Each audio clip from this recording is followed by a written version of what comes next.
Hello, dear friends. I hope you are all hanging in there.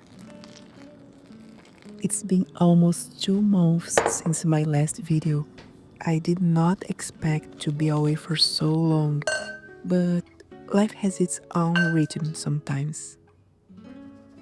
Here in Canada, the official start of spring is this month. But if you live on this wintry side of the hemisphere, you know the calendar does not always match what's actually happening with the weather. Even though I would love to go outside and start planting flowers, I know we'll still have a few chilly days ahead. But that's okay. Over the past few days, I've been watching vlogs from deer creators showing the first signs of spring where they live. And it's so beautiful to see. You can almost feel the shift in the air through the screen. One of the highlights of my February and something I really wanted to share with you was going to a Chinese New Year celebration at a Buddhist temple near our home. It was such a beautiful experience. Since last year, Ibire and I have been taking Chinese calligraphy classes at the same temple. It has been such a meaningful experience for both of us. I cannot say that I have learned enough to confidently practice on my own yet. Chinese calligraphy is incredibly difficult. Every stroke has intention. The brush pressure changes everything, and even the way you breathe changes everything. What I have learned there goes beyond technique. I've been learning about their culture, about patience, about repetition, about showing up and trying again.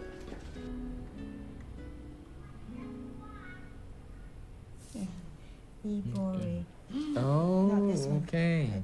This is another word. This is Ibore. Ray. Yeah, Ebore.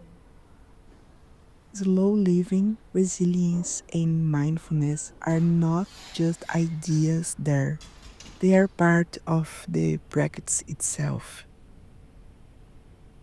This year, as a way to thank them for their beautiful work and open hearts, we offered to volunteer at their calligraph booth during the New Year festivities.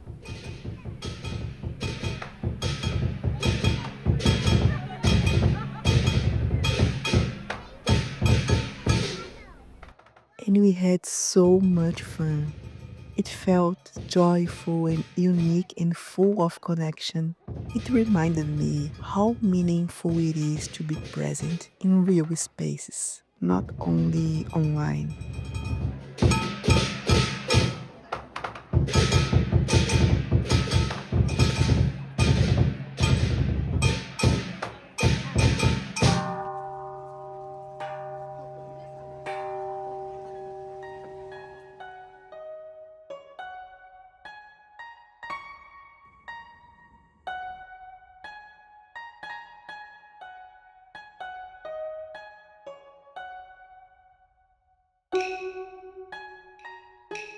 I brought home a couple of little treasures from the New Year festivity, and this tea was one of them.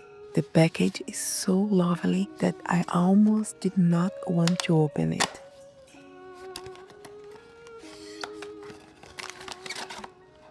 It feels special preparing it, knowing where it came from.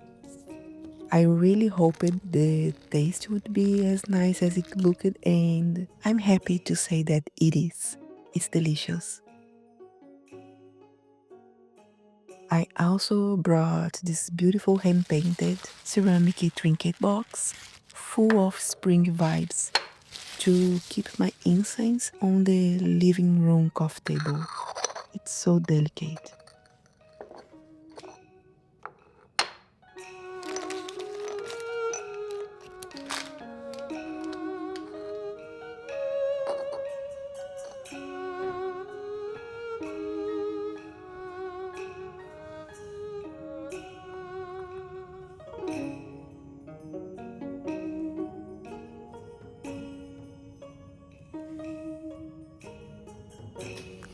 this time of year can be tricky for me. The days are still cold, and sometimes I find myself working at the computer, scrolling on my phone, or getting absorbed in home chores. So I try to nudge myself outside, even for a little while, just to feel the light on my face and a bit of fresh air.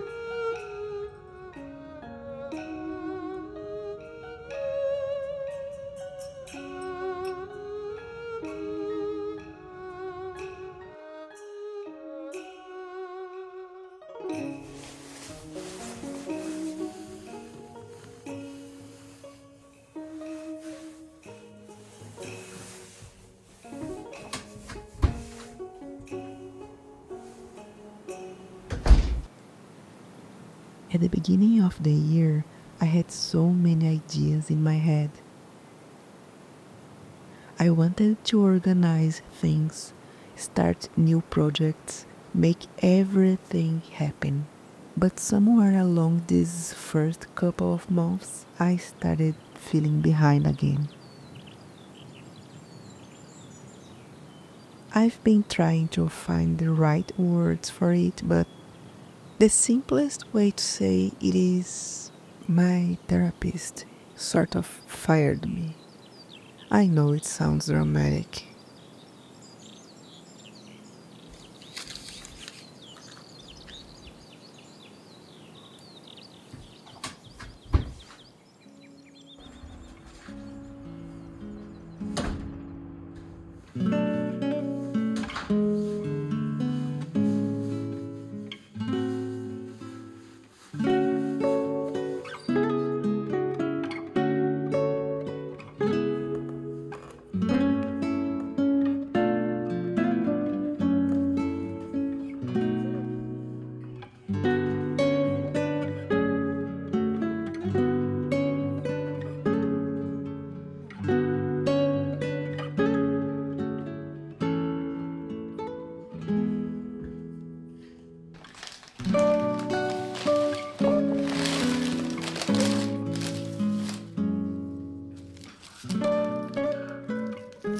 I need to say this first. I truly love my therapist's work.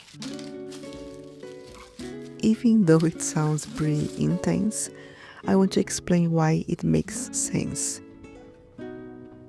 She has helped me so much through my mental health journey and in understanding my late ADHD diagnosis.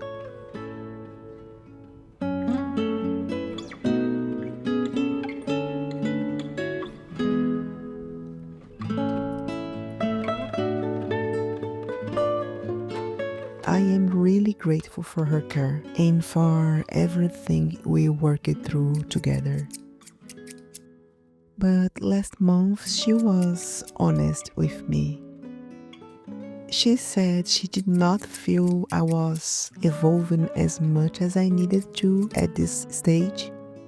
She explained her reasons, which I will spare here, and she helped me find a new therapist who's more specialized in neurodivergent people like me. And the truth is, I agreed with her 100%. I knew she was right. But even when something is right, it can still hurt.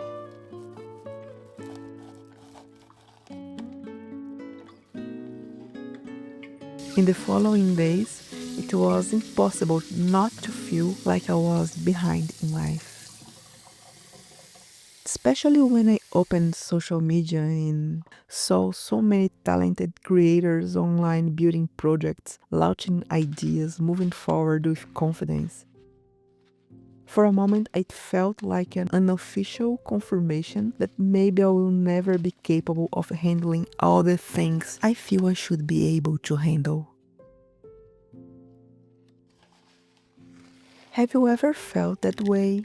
Like you want to do everything, but at the same time, you feel stuck? Like you are in a rut? And you don't even know how you got there? But here's the part that I feel I am already changed.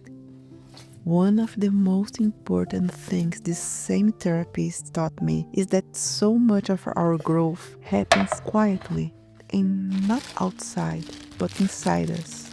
Every day there are simple, good things happening, but there are also complex, difficult things that require processing, reflection, and especially inner work.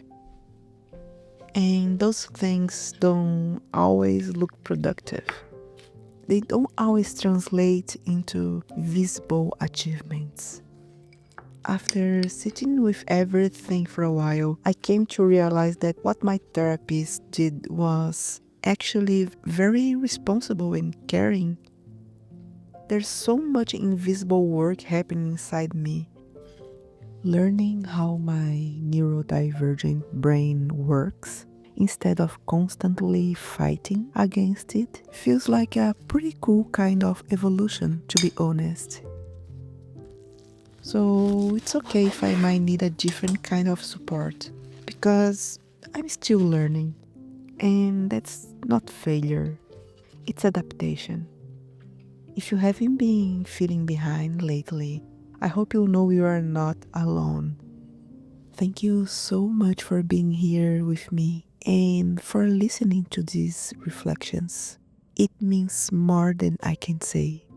I hope we can keep walking through this journey together at our own pace. Sending you all my love.